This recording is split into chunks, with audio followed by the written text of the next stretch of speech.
Hello, viewers and listeners. Welcome back to a new live show on AUK Radio. I'm your host, Yinka. And on this show, it's all about your health, your wellness, and everything else in between. And today's episode is no different.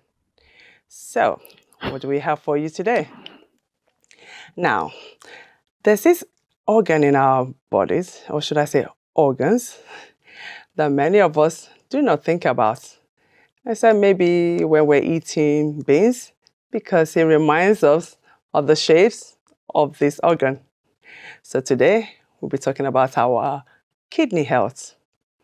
Now, kidney health is so important, as with many other organs in the body. But with the kidney, especially kidney diseases, also known as a silent killer. And why? Well, in a moment, we will find out why when I bring on our guest for today. And before we continue, here's the disclaimer. On this show, we provide you with information for general purposes only. We do not prescribe, we do not diagnose, neither do we cure or claim to heal any ailments or diseases whatsoever. So with that being said, if you're thinking of making changes to your lifestyle, please do speak to your healthcare provider in the first instance to get their permission, with your cooperation, of course. Alrighty, let's get the show on the road. Let me introduce her properly. Roseline Agyekum is a community kidney nurse, researcher, lead nurse at King's College Hospital, and a senior lecturer at King's College London.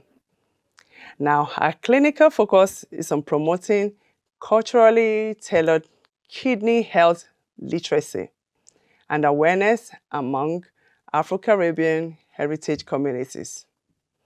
She leads the Hidden CKD project, that's Health Inequalities in Kidney Disease, meeting the urgent need to identify early disease in high-risk communities. Now, this South London project is tackling early onset kidney disease head-on. She also works on cutting-edge clinical studies to improve detection of kidney disease, using point-of-care approaches and novel treatments to protect kidney function. Roseline recently teamed up with Kidney Research UK to take a petition straight to Parliament. So this woman means business. She's highlighting the urgent need for government action on kidney health. Now, she's not only a healthcare leader, she also volunteers with Sutter Council and as Beacon Project as a health ambassador, a trustee of the Gift of Living Donation charity, and a passionate advocate for shifting cultural mindsets around kidney care and transplantation. Now, when she's not saving lives, she's singing, cooking, and spreading positivity about healthy living.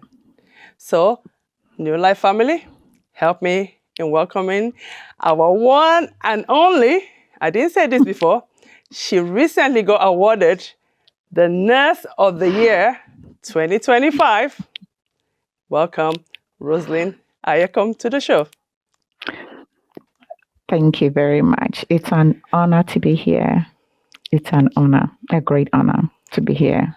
Thank you. And it's an honor that you accepted our invite to come on the show as well. So how are you doing today? It's been a fantastic day. Excellent. Well, you're always positive anyway. It's been a fantastic day. I was with a colleague. Yeah. We are starting a new project in the Mental Health Institute where we'll be screening people for early onset of kidney disease. So that is what the excitement is about. Oh, wow. Excellent. Excellent. Wow. Well done. I did say this woman she wears so many hats, and now she's got another new project to work on. Well done. Well done. Well done. So, Roseline. to him. Yes, absolutely. Absolutely. So, Roseline, let's start at the beginning. What inspired you to specialize in kidney health, particularly among people of the African and Caribbean communities? That is a long journey, but it's a long journey that I'm going to make it short. Okay. It's passion. So, what first got me into nursing was when I almost lost my mom as a teenager. That was what got me into nursing. But it wasn't just into nursing. At that age, 16 years, I vowed that every patient should have the best care at first contact. Well, my journey continued in Ghana until I got to the UK, and I was working in a Southeast London kidney unit. But what fascinated me at first was, why do we have a lot of Asians here when I am in England? I didn't understand them. Wow. After working there for a few years, I left and then I crossed the river and I came to Southeast London. So I came to King's College where I work now. And I was baffled to see, okay, hang on, here, all I see is me. All I see is me. And then I said to myself, do we have to sit here and wait for the patients to come to us? Can't we design any pathway where we meet people where they are? So Hidden CKD is about meeting people where they are and restoring that trust. Because it's true, people have lost trust in our healthcare system. When we go to where they are, we are more likely to build sustained trust with them. So we are not just caring for them in terms of we want to look at biology, what is wrong. That's not what we are looking for. But we go out there to inspire hope, to let people know that we are willing to stand shoulder to shoulder with them in whatever stage they find themselves. Wow. So this is where this passion and this vision was birthed. Yes. So you said Hidden CKD. What is CKD? I think I have an idea, but it is chronic kidney disease. So the hidden is actually an acronym from the health inequalities. However, the name also bears a deep sentiment to how kidney disease is. Okay. Kidney disease at the early beginning is hidden. So yesterday I was sharing with a friend and I said, kidney disease does not shout. What it does is that it knocks gently before it shouts. Wow. And at the time when kidney disease is shouting, it is a serious issue. It's been late then. It is late. So the chronic kidney disease, chronic in the sense that it takes a very long time before people know. It takes a very long time before people know. Most of the time people are living with the condition, but they do not know because like I said, the early stages does not shout. It does not scream. So not getting it only gently tags, no symptoms at all at the early beginning. No symptoms. Sometimes I get people asking me, what symptoms shall I look out for? By the time you are seeing symptoms, you've already lost almost 70% of your kidneys. Wow. 70%. Yes. Not even 10, 20, but no. 70. That's huge. 70. Yes. Significant. Okay, we'll come to that. But thank you for explaining that. What I meant. I actually didn't realize that hidden had more meaning to it than just the word hidden. But now I know. Yeah. Wow, thank you. So you already alluded to it in your answer, because I was going to ask you to explain to our listening viewers when we talk about silent disease, which is what you said about it doesn't show symptoms in the initial stages until it's quite late.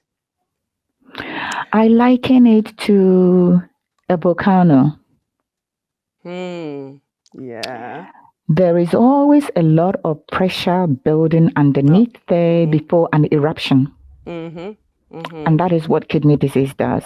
So there are times that people may hear a rumble or a tumble, or suddenly they may feel a little bit unwell, and then things become okay. But those are all the silent, subtle signs that something is happening underneath. And what would be an example of those subtle signs? So, for example, somebody has high blood pressure and consistently they are having headaches. Okay. Or sometimes they see that their feet is swollen. Or sometimes they're having this headache that does not go away.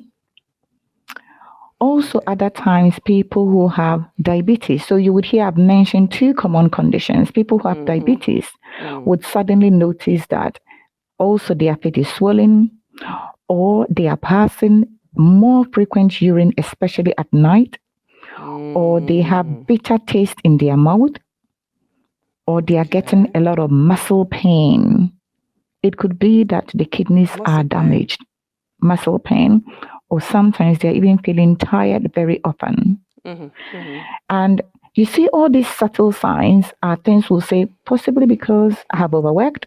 Yes, right. Or I didn't have a good sleep. Or I had a bad day at work. Or some people will say, possibly I am just stressed. Yeah. And one would never attribute this to part of the gentle rumble underneath gathering momentum. Wow. Thank you. Interestingly, the episode that I did last week talked about the trio diseases. And of course, it was high blood pressure, diabetes, and heart condition. So you're saying that these are like big risk factors? Yeah. Yes. For kidney They diseases. Are all risk factors, yes. Wow. The commonest at the top of it is actually high blood pressure. It's also very common among us, people of African, Afro-Caribbean communities. Whilst there are genetics behind it, lifestyle also plays a significant role. And then cultural factors as well. Okay. Sometimes people ask me, Roseline, when you say cultural factors, what exactly do you mean? Yeah, that was my question next. Yinka, we've been told to man up, to muscle up. Somebody said to me, Black people don't get stressed. And I'm like, you're joking, right? You're joking. What's that? Wait a minute. We have the same hormones in us. No. We have the same hormones in us. So what do you mean Black people don't undergo stress? We do. We do. However, part of our upbringing is that you have to cope with it. Yeah. So sometimes we learn to bear with that under strain. But during stress, a lot of things are being destroyed. That's right. That is what stress takes us through. Because the hormones that are secreted during stress actually works against the body. Yes. A little stress is okay because it keeps us on the go. That's right. But it is too much stress is actually very bad. The first hormone that gets affected when we are stressed is insulin. So insulin is only meant to take the glucose in the food we are eating, which is in our blood, to our muscles and other parts of our body to be used. That is all the function of insulin. Take the glucose from the blood, take it to the body tissues, and let the body tissues use it. However, when we are stressed, Yinka, we secrete a hormone called cortisol. What cortisol does, what it does is that it prevents insulin from doing its work. That's right. Yes. So instead, the glucose stays in the blood and causes damage. Yeah. So, when we talk about, my next question was about the fact that this particular disease or diseases affect people of African descent and Caribbean descent more. Yes. I think there was a statistics I quoted last week about diabetes. We suffer diabetes 3 times more likely to have diabetes than our European counterparts. Yes. So in that case, we would think, okay, genes has a lot to play with that. But like the saying that you and I like to quote, the genetics load the gun, but lifestyle pull the trigger. Yes. So in other words, with things like, with our discussion, the topic of discussion today, kidney disease also has similar, should I say, pattern.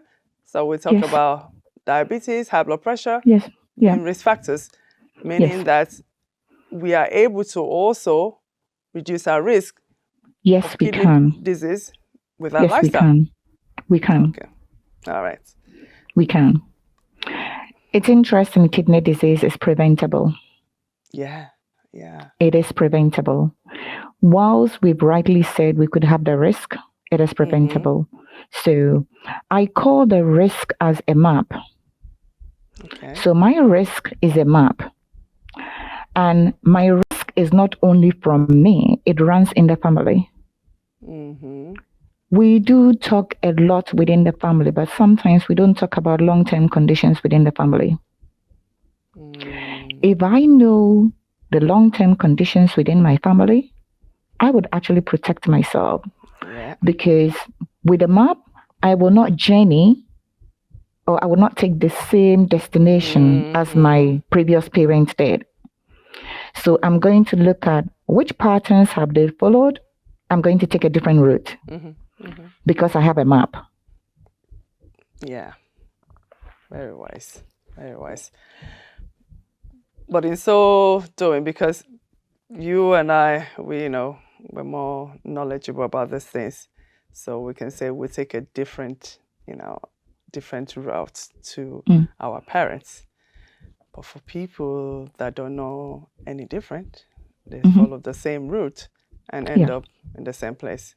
Yes. This is where, Yinka, we have leaders within our communities. So we have community leaders, we have leaders within our churches, we have leaders in the mosque.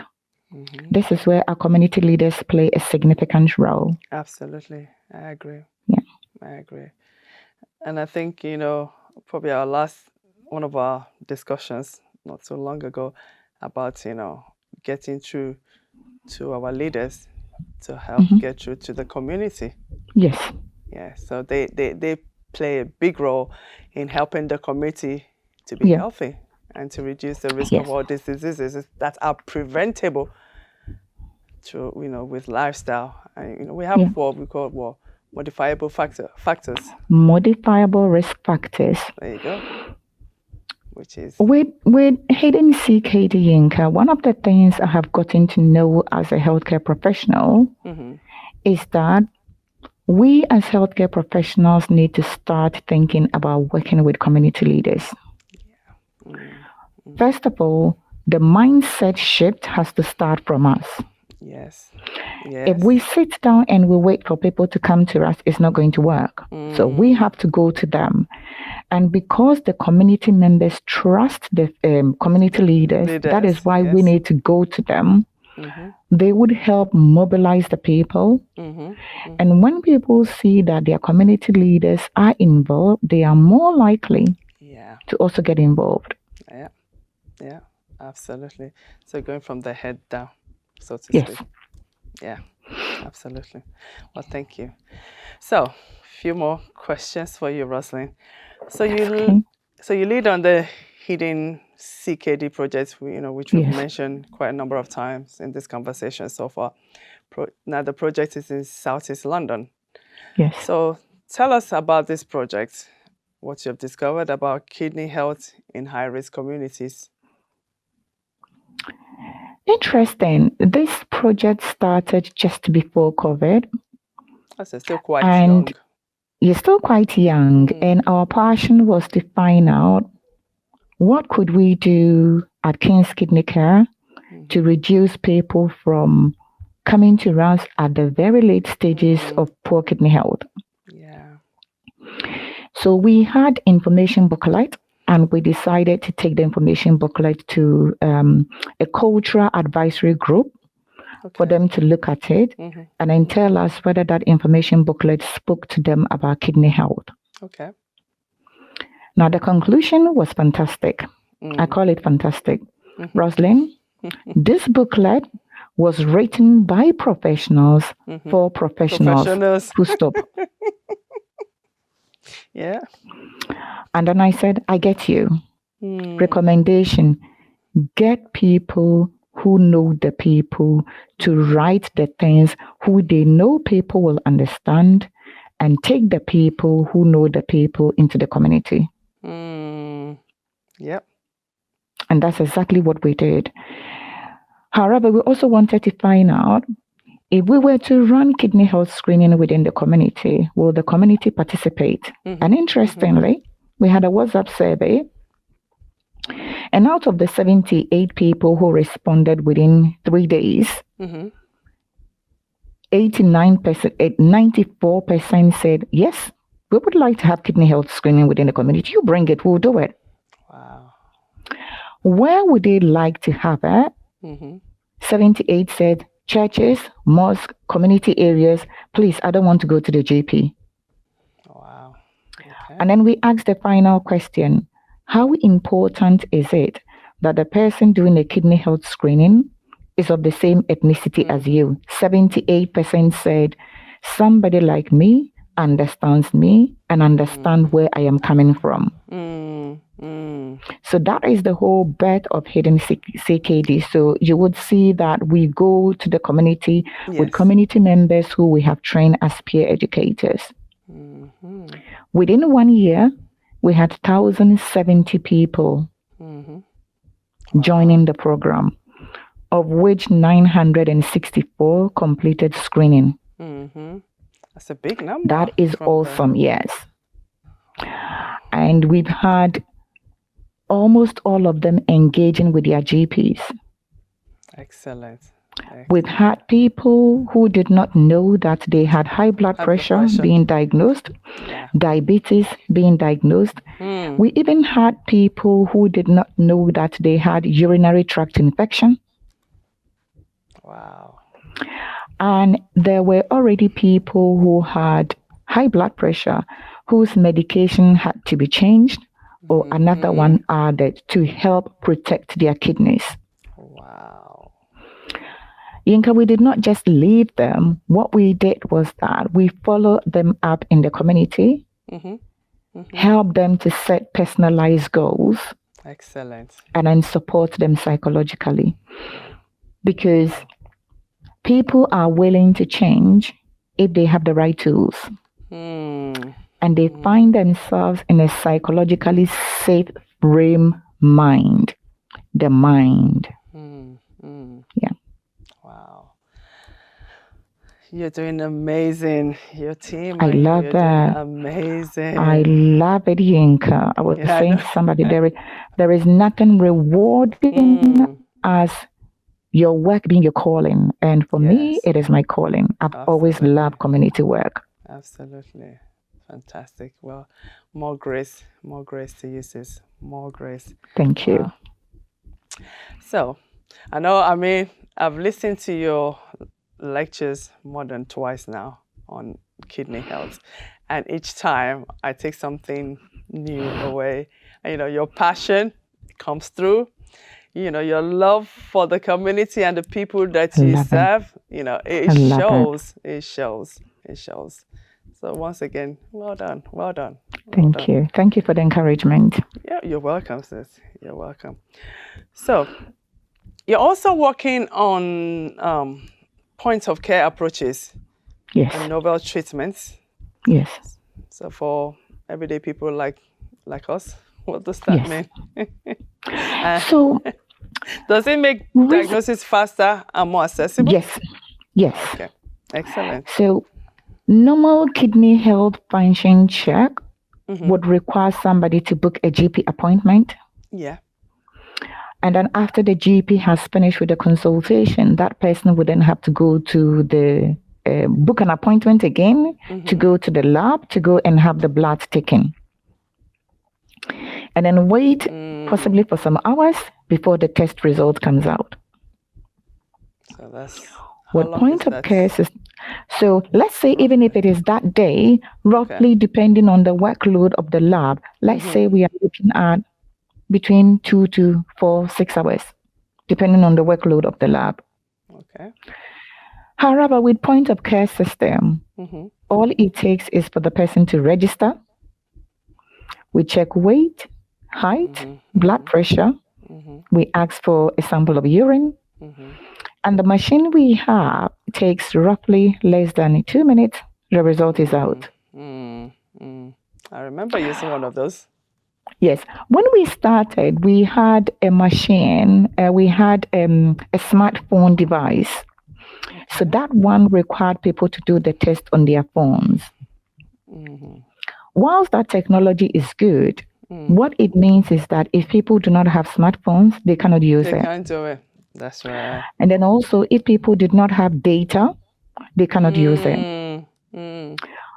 And some of the churches we were going to are Victorian built. So although they have Wi-Fi, the Wi-Fi signal was very poor. Okay. So after evaluating that, when we tried that particular device for about 6 months, we decided to stop using it and then rather go with a tabletop one, which does not require electricity. We put in batteries. So literally, if it is a park, a garden, wherever, can do it anyway. We can do it. Excellent. Excellent. Wow. Thank you for explaining that to us. I mean, like I said, I did get the opportunity to use one of those machines. Yes. And now I understand a bit more about the machine. Thank you. So one of the exciting projects you worked on recently was about that the Kidney Research UK project that you worked in and you presented to Parliament. Yes. So what changes are you looking to see happen? Awesome. At the moment, we know that the bulk of commissioning has gone to the GPs. However, there is still limited screening from the GPs. Yeah. Every individual who has high blood pressure is meant to have their kidney health checked once a year. Oh, is that right? Yes. So that is a blood and a urine test. Okay. Every individual who has diabetes is meant to have that done once a year. And then also every individual who has a family member who has chronic kidney disease is meant to have that yearly test done, including other conditions that put the kidneys at risk. All right. Okay. However, Yinka, this doesn't get done. This doesn't get done, and we know that at the moment the GPs are under a lot of pressure. Yes. So this does not get done. So other conditions are prioritized above kidney health. However, we know that instead of booking double appointment, this can easily be incorporated into a single appointment. So we are asking somebody to come and have their blood pressure repeated at the GP. Ask them to do a urine dip as well. Okay. So the petition we have gone to Parliament with is to tell them, let's place more emphasis on early identification and let us not focus on building dialysis unit, because we can never have enough dialysis unit until we stop it. We have to go upstream and stop it. Other than that, the dam is going to burst. We cannot continue to build dialysis unit. Building dialysis unit to me simply means I'm just waiting for people to develop kidney disease and I'm going to treat it. Yeah. It is actually more cost saving to prevent it than to wait and then treat it. or to wait for the person to go on dialysis. Even if the individual goes on transplant, we know that there is a long waiting list for transplant when it comes to people of African, Afro-Caribbean communities. Yeah. Yeah. And after transplant, that individual then has to take immunosuppressant. And it's not everybody who does well on the immunosuppressant. So the best form of prevention or the best form of treatment is actually prevention. Prevention, yeah. Yeah. Like they say, prevention is better than cure. Prevention is better than cure. Wow. So Roseline, you often talk about culturally tailored kidney health literacy. So what does that look like in practice? I think you alluded to it earlier on, but perhaps, expand it a bit more for us. Thank you. So when we went into the community doing our meeting with our culturally advisory group, what they did was to look at, right, Roseline, so you are saying to me that people of African Caribbean communities are at increased risk of chronic kidney disease? We said yes. In your book here that you have, all the pictures you have are of Caucasians, white people.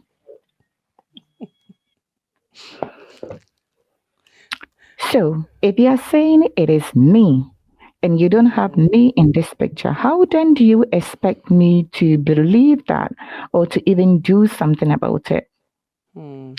Second, you said it affects the working group more than the elderly people. The images you have here are for people who are older. Third, what you have here is even looking at your prevention tips. All the food you have in here do not resonate with me. So are you saying I should change my diet? Or are you saying that my food is bad? So please come clear and let me know. Can I still eat my African food and actually promote kidney health? So we have to say yes. Yes, we can. And yes, we will. It is looking at what is on my plate, how much is on my plate, and then working with that. Also, it's about the language, Yinka. Yes. A lot of the materials that we have out there has a lot of medical jargons in them. It's interesting. We all went to healthcare institutions and we were never taught how to speak in the layman's term. We all came out speaking science, totally forgetting that the people we are looking after did not go to the same school with us. No. And then finally, it is how does my culture affect how I understand information being given to me, how I process that information being given to me, and how I am communicated at the level that I understand. Yeah. I said to a colleague yesterday that the fact that you have a patient sitting in front of you and you're giving information to the person and the person keeps saying yes all the time does not mean that that person, one, understands that information, two, is going to actually practice that information. Conversely, the fact that you have another patient who is asking a lot of questions does not mean that that patient is challenging or that patient does not want to adhere to whatever instructions. So, because as healthcare professionals, sometimes we are easy to judge and give people labels about this person being non-compliant. But let's take a step back. Did this patient actually understand the information? I will give an example of a gentleman who kept coming to the clinic. He was diabetic and his blood sugars were very high, but he had the pen, the insulin pen. So when he came to the clinic, I looked at his blood results and then I said, okay, your blood sugar and your HbA1c are still very high. So we use the HbA1c, which is a reflection of how well the individual has been able to maintain their blood sugar over 3 months. And then I said, these ranges are still very high. Now, is there anything I can do to help you? The gentleman then looked at me and said, this is the first time somebody is asking me that question. You see this pen they gave me, I can never get it to work. Oh, wow. And it was as simple as that. So first, the dose that he was started with 4 months ago has been increased double. But it had nothing to do with the dose. He could not work the pen. Oh, my word. Wow. So all I had to do, I said, let's put this pen down. Now I'm going to talk you through. And he was able to do it. And the next time, he didn't need that much insulin. He actually started going hypo, developing very low blood sugar with the dose that he's been given. So we can see that unless we get to that part where we are able to provide the information that works for that particular individual patient, we cannot conclude that that patient is not adhering to what we have said. No. Yes. I mean, that's an example of how we need to change the communication style. And of course, the wordings, like you said. Wow. Just the fact that the gentleman could not operate the pen. No, that was Wow. But then, as healthcare professionals, we have concluded that he's non-adherent. And we have already increased the insulin and nothing has changed. So to us, this man is just not listening to us, but it was nothing like that. Wow. It just didn't understand how to use the pen. Definitely, that is all. So it sounds like it's not just the members of the community that need education, our healthcare professionals as well need education in some areas. We have to change. Yinka, there is a principle I believe in. I call it the Battery box. And it's psychology. So the way I think and feel affects the way I make my decisions. That affects the way you think and feel about me. That then affects the way you make your decision. That reinforces my perception of you, which reinforces your perception of me. Simple terms. Yeah. Wow. Yeah. So as a healthcare professional, if I'm already seeing the patient and then I say, okay, this patient is not doing this, this patient is not doing that, I'm going to get the same being reflected back to me.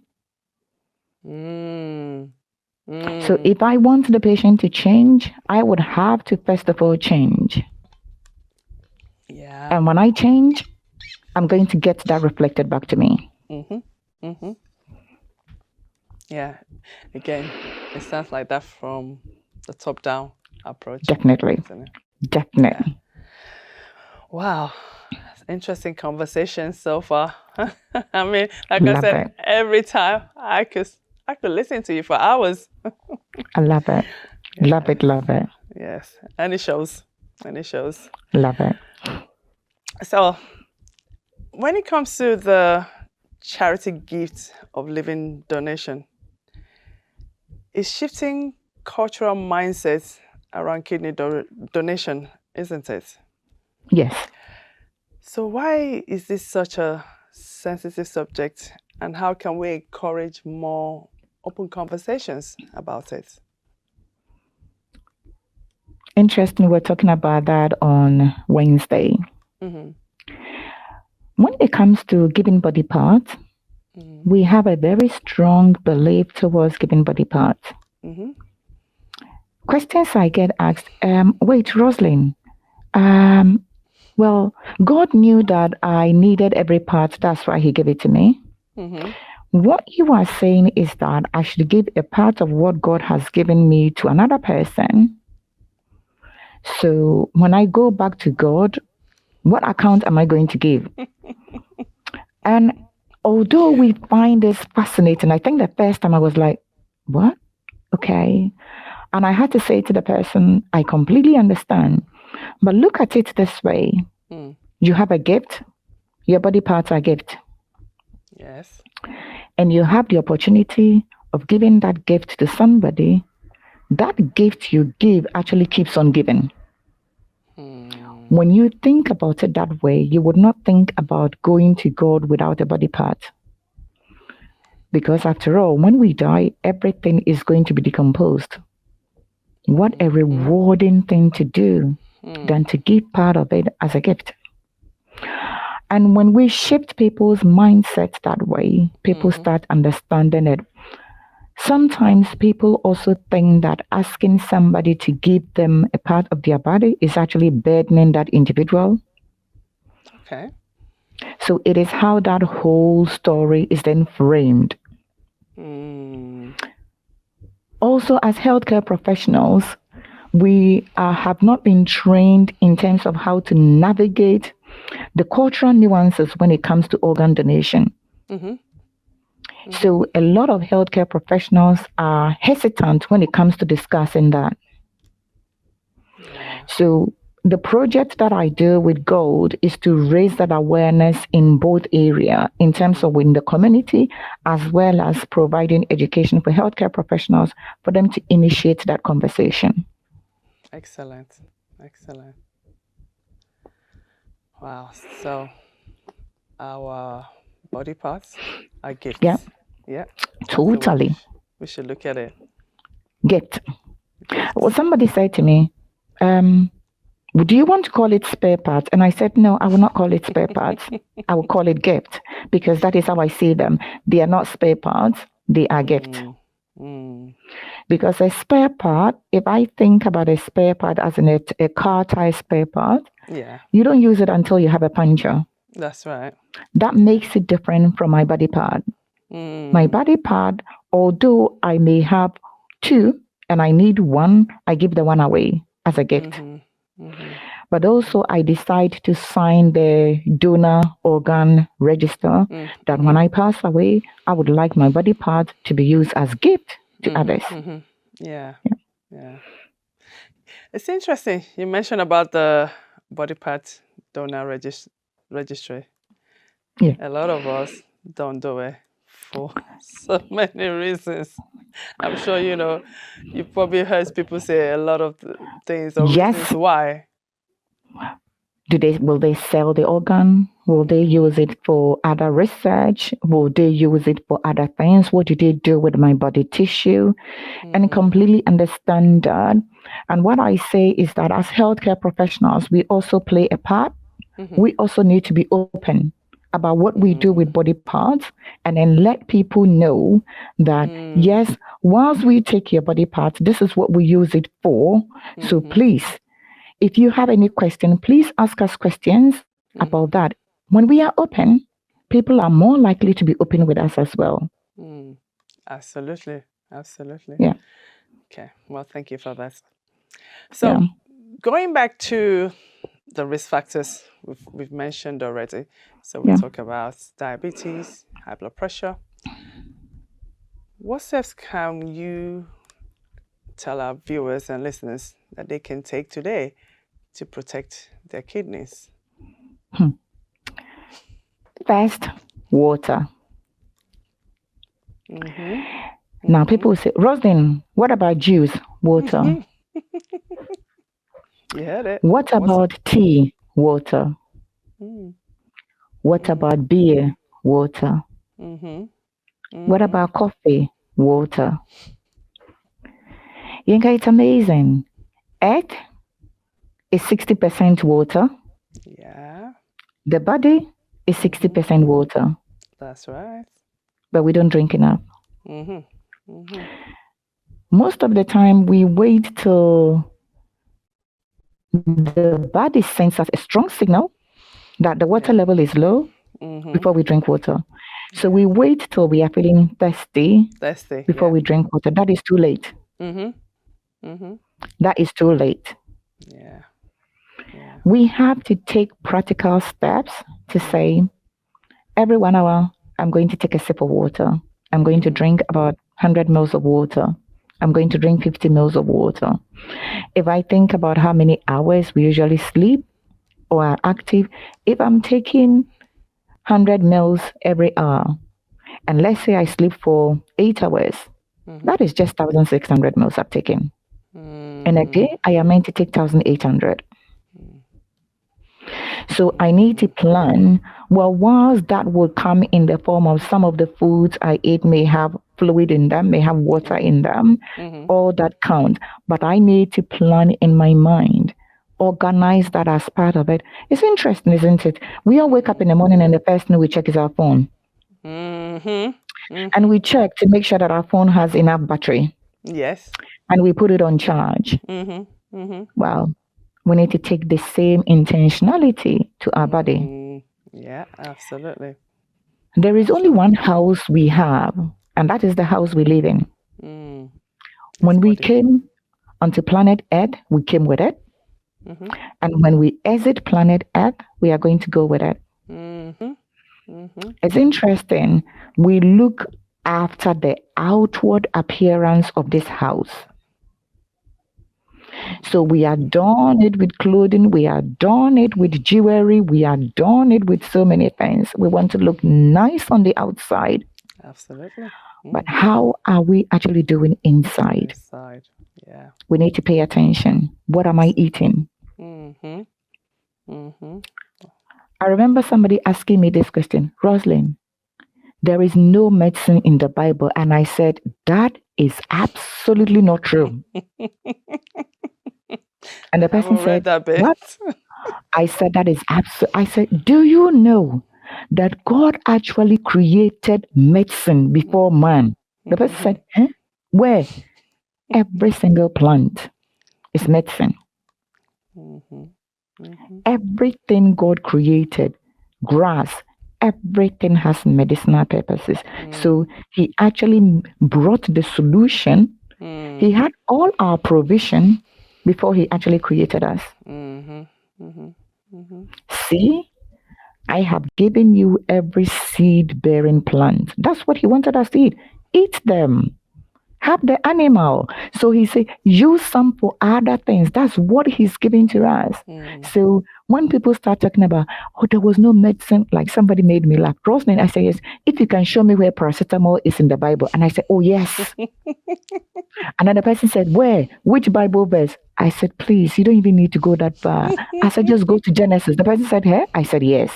Just go straight to Genesis. He said, right at the beginning. I said, yes, even before man, there was paracetamol.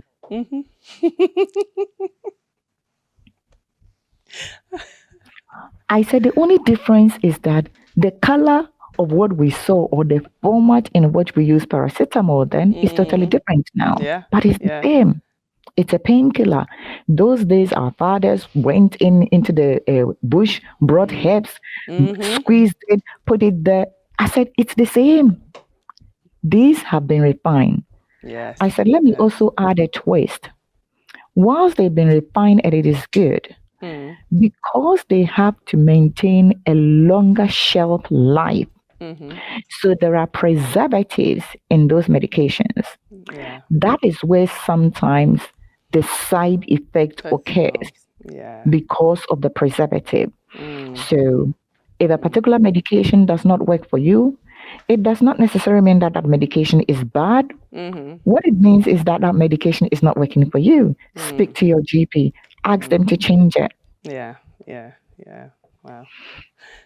Thank you, Roseline. Thank you. So we've only talked about water. We've talked about a little bit about medicine. Our diet.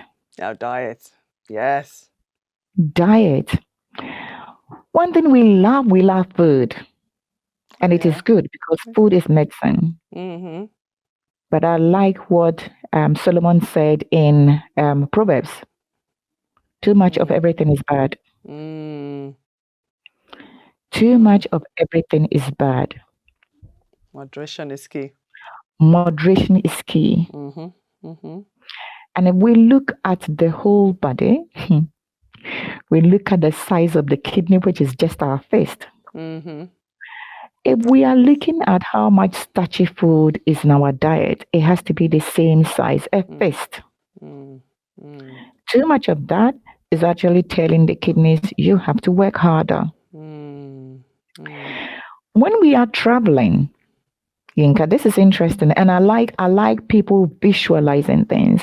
First, I check my oil gauge in the car, and then I check the petrol in the car, and then I ask myself, this distance I am traveling, will this fuel take me there? I cannot, Yinka, and this is the twist, I cannot fill my car above the capacity of my fuel tank. No. Now, the difference between my car fuel tank and my stomach is that my car fuel tank is rigid. It will not expand. But my stomach is a sack, an elastic sack. So if I decide to fill it up and overfill it, it will just keep expanding. That's right. So this is what I would say. Please, let's look at what is on our plate. Let's make sure our plate is colorful. 1/3 of it has to be starchy food. The rest has to be fruits and vegetables. And people say, Roseline, we don't like vegetables. No, we do like vegetables. Of course we do. We do. Let's fill it up. Or the commonest thing, Roseline, if it is only that 1/3, which is that, I will not be satisfied. First of all, you have even concluded before you are starting. So please do not conclude before you start. Yeah, give it a try. Fill your plate up. Make sure you have a lot of veg. Keep the plate so colorful. Add variety. It's in a rainbow. And then here is the trick bit. It's about the mind. So first, look at what is on your plate. Fall in love with the colors on your plate.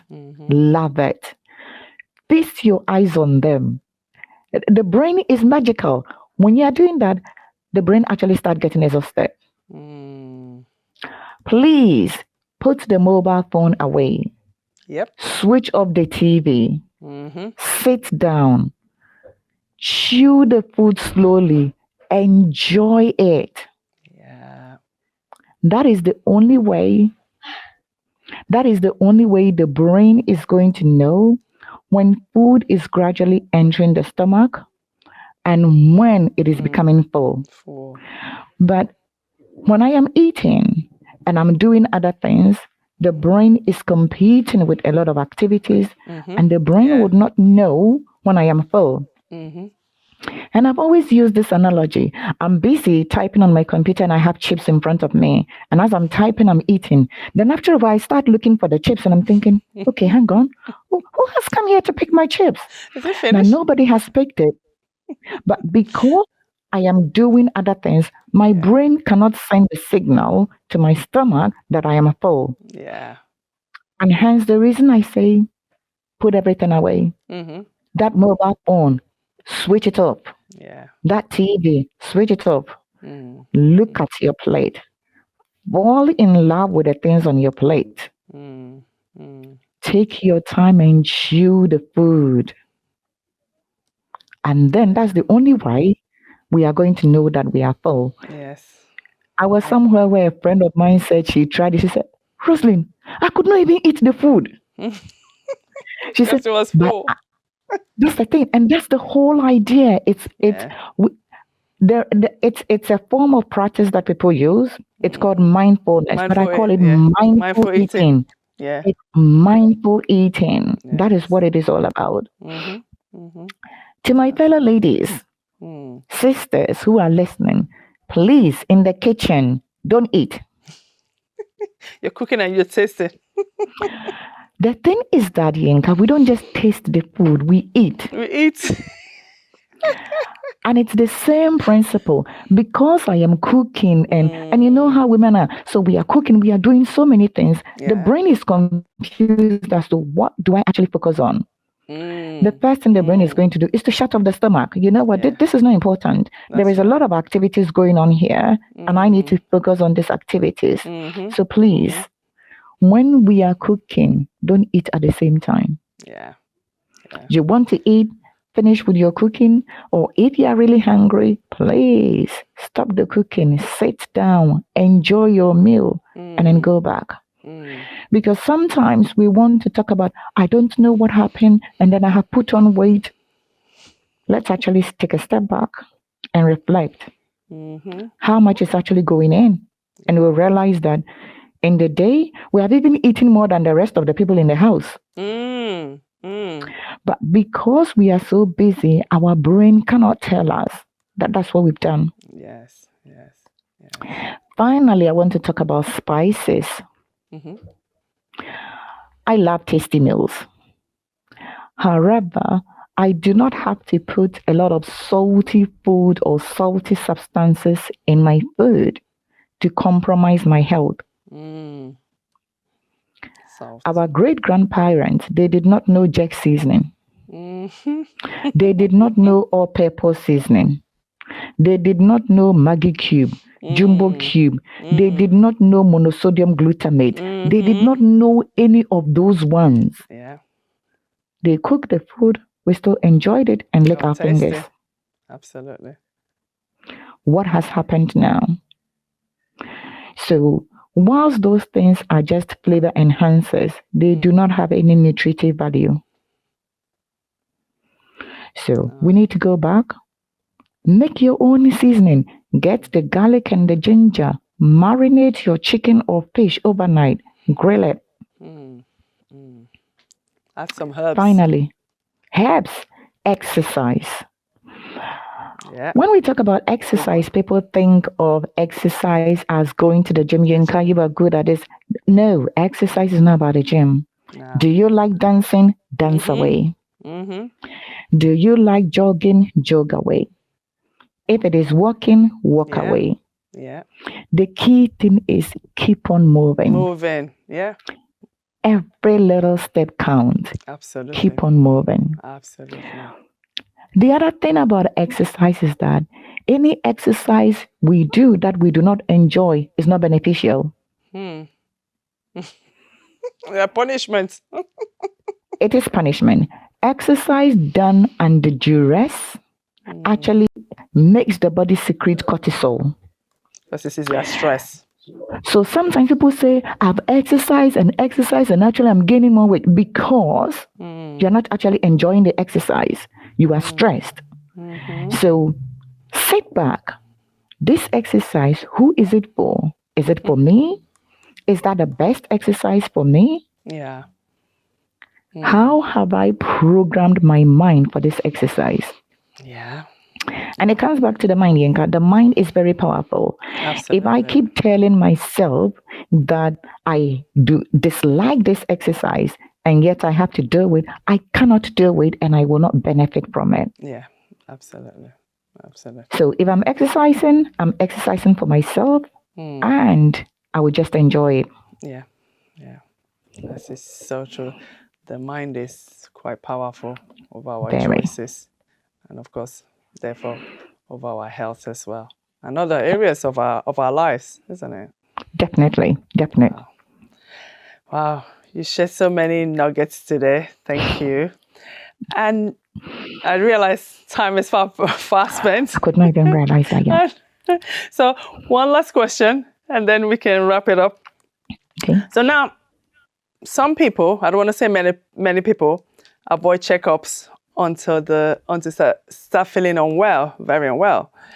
How often should at-risk groups get their kidney function tests checked? I know you mentioned about once a year for people with hypertension or family history, but what else, or how often should at-risk group do it? Generally, once a year.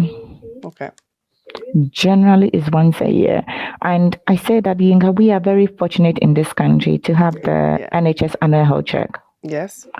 And I would like to encourage everybody, please use it. People say to me, Roseline, I believe in God. So going to the doctor means that I don't trust God. And I say, actually, that is incorrect. Jesus was the great physician. He is the greatest physician. He healed people physically in the Bible. So if he did, that means that he actually values physical health. Absolutely. Secondly, those of us who are Christians, we say that, or we all acknowledge that our body is the temple of the Lord. So if God lives inside this body, how clean is this body for God to live inside it? That's the question I ask every Christian. Because If God lives inside this body and I am eating junk, am I putting this junk on top of the Holy Spirit? How do I expect the Holy Spirit to thrive and use me for greater exploit? I need to look after this house, this tabernacle, this temple that God lives in. I need to look after it very well. Yeah. So we are all what?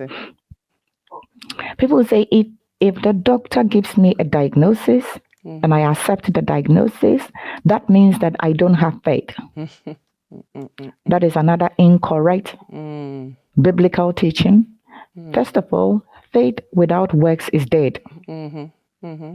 So acknowledging that I have a risk and working with the risk is what is going to help me live.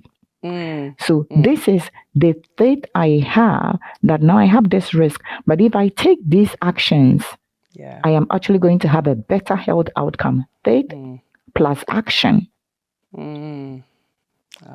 Because without vision, my people perish. Without vision, my people perish.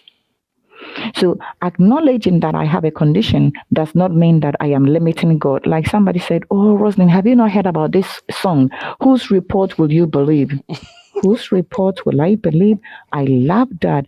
I will believe God's report. He says, I am healthy. I am whole. I am loved. But let me ask myself, the things that God said I should eat, are they the things I am eating?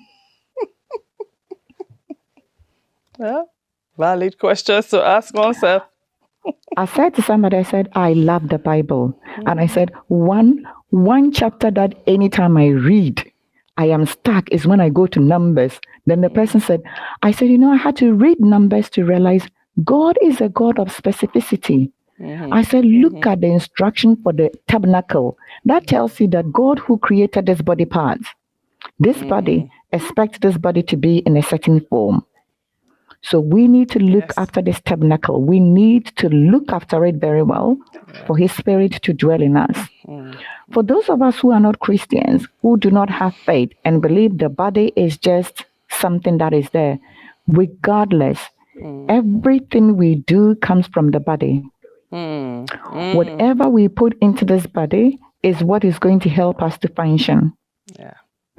So whether I decide to put in too much sugary stuff, too much salty stuff, or even just taking a lot of starchy foods, what damage am I doing to my body? And how am I taking responsibility for this body? This body has to last me a lifetime. How well am I looking after it?